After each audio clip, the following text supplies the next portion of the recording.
नमस्ते दोस्तों, मेरे चैनल में आप सबका स्वागत है। आज मैं गरीब रिक्शा वाला की कथा सुना रही हूँ। कैसे गरीब रिक्शा वाला शिव गुरु के 3 बातें मानने से अमीर हो जाता है। आप सब भी यह कथा को पूरा सुनिएगा तो अमीर हो जाइएगा। कभी भी कोई चीज के कमी नहीं होगा। कथा बहुत ही सुंदर है गुरु भाई बहना, शुरू से अंत तक जरूर सुनिएगा। अच्छा लगेगा तो लाइक करिएगा, शेयर करिएगा और चैनल पर पहली बार देख रहे हैं तो चैनल को सब्सक्राइब करिएगा। तो चलिए शिव चर्चा के सुंदर कथा सुनाती हूँ। एक गांव में एक गरीब रिक्शा वाला था। वह जब भी रिक्शा चलाने जाता था तो जाने से पहले शिव गुरु के आशीर्वाद लेकर ही जाता था। पहले शिव गुरु के पूजा करता है, फिर उसके बाद ही कोई काम करता है। लेकिन रिक्शा वाला के पत्नी थी, वह बहुत बदमाश थी। जब रिक्शा वाला घर कमाकर पैसा लाता था तो खुश रहता था, और जब पैसा नहीं लाता था तो घर आते ही बहुत गाली गलौज करती थी, मारती थी झाड़ू से। इसी चलते बेचारा रिक्शा वाला बहुत परेशान रहता था। प्रतिदिन किसी भी तरह करके पैसा कमाता था। जिस दिन नहीं कमाता था उस दिन झाड़ू से पिटाई होता। एक दिन जब रिक्शा वाला रिक्शा लेकर जा रहा था तो अपने साथ 3 पैसा लेकर गया कि कोई ज्यादा पैसा देगा तो फेरने के लिए होगा। यही सोचकर अपने साथ 3 पैसा लेकर जाता है। उस दिन रिक्शा पर कोई भी आदमी नहीं बैठता है। बेचारा भर दिन बैठे रह जाता है, आवाज लगाते रहता है कि कोई मेरे रिक्शा पर बैठ जाओ, हम कम पैसा लेंगे, आपको जहाँ जाना होगा पहुँचा देंगे। लेकिन उस दिन रिक्शा पर कोई नहीं बैठता है। जब अपने घर के लिए लौट रहा था तो उसी रास्ते से एक बूढ़ा व्यक्ति आ रहा था। वह और कोई नहीं लेकिन शिव गुरु थे, भेष बदले हुए। तो रिक्शा वाला कहता है, बाबा आप कहाँ जा रहे हैं? चलिए हम आपको छोड़ देते हैं। वह सोचता है कि जाते जाते कुछ पैसा कमा लेंगे, नहीं तो घर जाने के बाद झाड़ू से पिटाई होगा। बाबा कहते हैं कि हमको आगे जाना है। रिक्शा वाला कहता है कि बैठ जाइए, हम आपको छोड़ देंगे।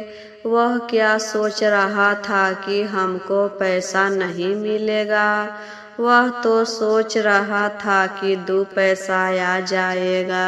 रिक्शा वाला कहता है, बाबा आप एक कहानी सुनाइए, रास्ता लंबा है, कहानी सुनते सुनते कट जाएगा, पता भी नहीं चलेगा और हम पहुँच भी जाएंगे। तब शिव गुरु कहते हैं कि हम कहानी सुनाएंगे, लेकिन उसके जगह पर हमको 1 पैसा चाहिए। रिक्शा वाला सोचने लगता है कि यह तो हमको से ही पैसा मांग रहा है।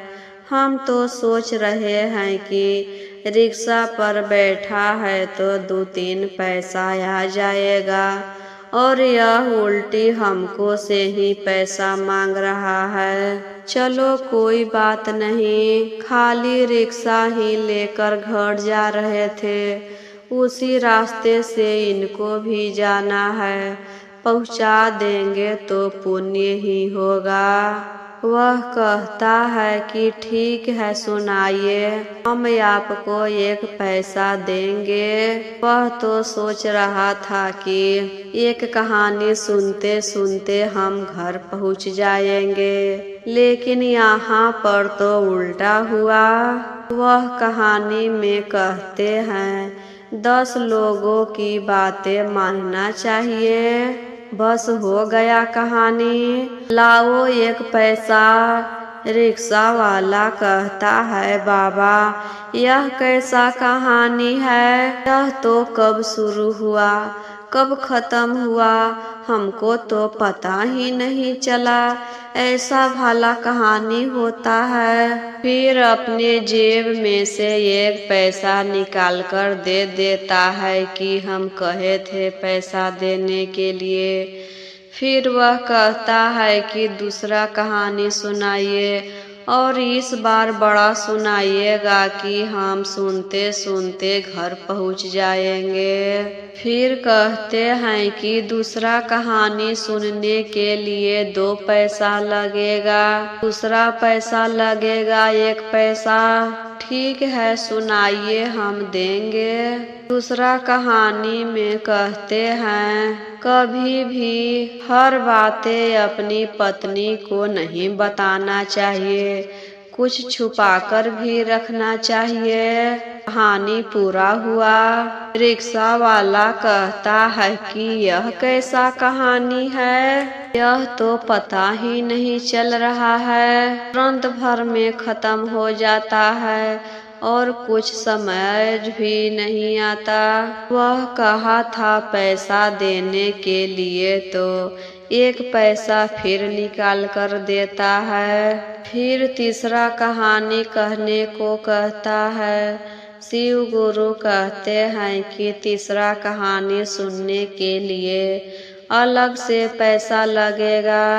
वह सोचता है कि 2 पैसा तो दे दिए हैं, 1 पैसा घर ले जाकर क्या करेंगे? घर जाएंगे तो ऐसे भी झाड़ू से मार खाना है, और यह पैसा दे देंगे तो कुछ बुद्धि सीखेंगे। तो दे देते हैं, सब पैसा के लिए मार खा लेंगे। वह अपने जेब में से पैसा निकाल कर देता है कि लीजिए, रखिए और तीसरा कहानी सुनाइए। तो शिव गुरु तीसरा कहानी सुनाते हैं कि कभी भी घाट पर नहीं नहाना चाहिए, घाट पर नहाना चाहिए। तभी रिक्शा वाला देखता है वहाँ पर बहुत सारे लोग भीड़ लगाए खड़े हैं। उसको जाने के लिए रास्ता नहीं मिल रहा था। अपने रिक्शा से उतरकर जाकर देखता है तो वहाँ पर एक पगली मरी हुई थी। और पागल लोग के तो आप देखते हैं अपने साथ मोटरा मोटरी ले रहती है। रिक्शा वाला अपना रास्ता मांग रहा था, तभी वहाँ के लोग कहते हैं, ये रिक्शा वाला, तू उधर जा रहा है तो यह पगली को अपने साथ लेते जाओ और कहीं सुनसान जगह पर दफना देना। वह कहता है, नहीं नहीं, हमको रात हो गया है, घर जाने में और रात हो जाएगा। सब लोग कहने लगते हैं कि जा रहा है तो ले जाओ, क्या यादर खा रहा है। फिर उसको शिव गुरु के बातें याद आता है कि 10 लोगों को बातें मानना चाहिए। तब वह पगली को अपने साथ रिक्शा में लाद कर शमशान घाट ले जाता है। उस पगली के मोटरी में एक तकिया था जो झन झन बज रहा था। खोलकर देखता है तो उसमें सोना चांदी रुपया पैसा था। वह सोचता है कि क्यों ना हम यही सिक्का से दफना दे उसको। फिर आधा पैसा निकालकर उसको दफना देता है। दफनाने के बाद उसको याद आता है कि बाबा बोले थे कभी भी घाट पर नहीं नहाना चाहिए, कुघाट पर नहाना चाहिए। तो वह कुघाट पर नहाने चला जाता है तो अचानक याद आता है कि वहाँ पर पैसा, रुपया, सोना चांदी वाला तकिया वहीं पर छूट गया, शमशान घाट। फिर वह अपने रिक्शा को मुड़ाता है और जाकर देखता है तो तकिया वहीं पर था। अपने साथ तकिया को ले लेता है। कहते हैं ना, भगवान जिसको देते हैं छप्पर फाड़ कर देते हैं। जो जिसका अंश में रहता है उसी का होता है। उस पैसा को कोई नहीं लिया था, तकिया वहाँ के वहीं पड़ा हुआ था। रिक्शा वाला अपने साथ तकिया को घर लाता है और सोचता है कि आज तो मेरी पत्नी झाड़ू से खूब पूजा करेगी और आज ज़्यादा पूजा करेगी कि ज़्यादा रात हो गया।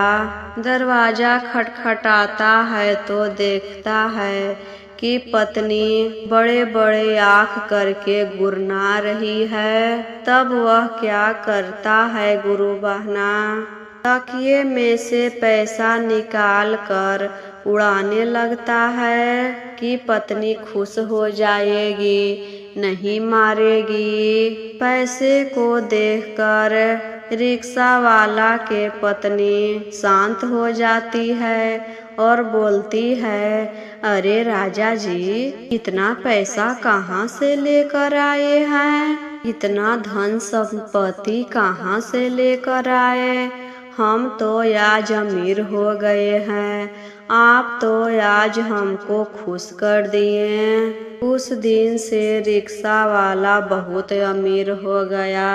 उसी पैसा से सुंदर घर बनाता है और सोचता है कि जब महादेव हमको इतना अमीर कर ही दिए हैं तो क्यों न हम अपने घर पर शिव चर्चा करवाएं। तो एक दिन अपने घर शिव चर्चा रखता है और उसी दिन घर का गृह प्रवेश भी करता है। घर का गृह प्रवेश पूरा धूमधाम से करता है। बुनिया, पूड़ी, आलू दम, तरह तरह के सामान बनवाया। पूरा गांव के लोगों को न्योता दिया। सब गांव के लोग कहते थे, अचानक रिक्शा वाला के पास इतना पैसा कहाँ से आया, बहुत अमीर कैसे हो गया। जो चर्चा में औरतें आई थी वह पूछती थी, तुम्हारे पास इतना पैसा कहाँ से आया? तुम अपने पति से पूछना कि इतना सारा धन कहाँ से आया है। वह कहती है कि आज रात को हम पूछेंगे और बताएंगे। जब चर्चा खत्म हो गया, सब लोग चले गए तो रात के समय पूछती है, आखिर एक बात बताइए जी, इतना सारा पैसा धन दौलत कहाँ से लेकर आए हैं? कौन दिया है? तब बाबा वाला बातें याद आता है कि हर बातें अपनी पत्नी को नहीं बताना चाहिए। वह कहता है, अपना गांव में जो बगीचा है उसी बगीचे में अकवन का पेड़ है। उसी का दूध आँख में डाल लेने से और पेड़ को हिलाने से उसमें से पैसा बरसता है। तो सवेरे सबको यह बातें बता देती है। सब लोग कहते हैं कि चलो चलो बगीचे में जाके अकवन का दूध आँख में डाल लो और पैसा बरसेगा। सब झोला लेकर गए, लेकिन उस गांव में एक कान था। वह कहता है कि सब तो झोला लेकर जा रहे हैं, हम तो बोरा लेकर जाएंगे, देर तक पेड़ हिलाते रहेंगे तो हमको भर बोरा पैसा मिलेगा, हम सबसे ज्यादा अमीर हो जाएंगे। सब गांव के लोग वहां पर जाकर अपने अपने आँखों में एकवन का दूध डाल लेते हैं। उस गांव में जो कान था वह सोचता है कि जो आँख मेरा खराब है उसी में दूध डालते हैं। अब देखिए गुरु बहना, कौन होशियार है कौन बुड़बक है। बाकी सब लोग तो दोनों आँखों में दूध डालकर अंधा हो जाते हैं, लेकिन कान जो था एक ही आँख में दूध डाला, वो भी खराब वाला में, नीमन वाला में नहीं डालता है। जब अंधा होने के बाद सब लोग रिक्शा वाला के दरवाजे पर आकर कहते हैं, ऐसे आप हम सबको बता दिए, दूध डालते ही तो हम सब अंधा हो गए। उसकी पत्नी कहती है, आप कैसे बताए हैं कि सब लोग अंधा हो गए। तब बाबा के बातें याद आता है कि कभी भी पत्नी से सच्चाई बातें नहीं बताना चाहिए। तब वह कहते हैं, अरे पागल, हम ऐसे थोड़े ना कहे थे, हम बोले थे कि सुबह उठकर भगवान के पूजा पाठ करके दूध डालने के लिए, फिर पेड़ हिलाने के लिए, लेकिन यहाँ तो लालच के चक्कर में सब लोग भोरे भोरे उठकर आँख में दूध डालिए तो अंधा नहीं होंगे क्या। तो देखिए गुरु बहना, इस कथा से यही सीख मिलता है कि कभी किसी को देखकर लालच नहीं करना चाहिए। इसके पास जितना है उतने में ही खुश रहना चाहिए। किसी के पास 4 पैसा है तो उसी के साथ खुश रहना चाहिए। किसी के पास 5 लाख है 10 लाख है, उसी में खुश रहना चाहिए। कभी भी दूसरों को देखकर लालच नहीं करना चाहिए। लालच सब नाश कर देता है। जीवन में कुछ नहीं है, बस भगवान के पूजा पाठ करिए। भगवान के पूजा पाठ करने से नसीब में होता है वह सब मिलता है। भगवान सब पूरा करते हैं। तो यह कथा आप सभी को कैसा लगा कमेंट बॉक्स में जरूर बताइए और एक बार प्रेम से बोलिए, जय महादेव, हर हर महादेव।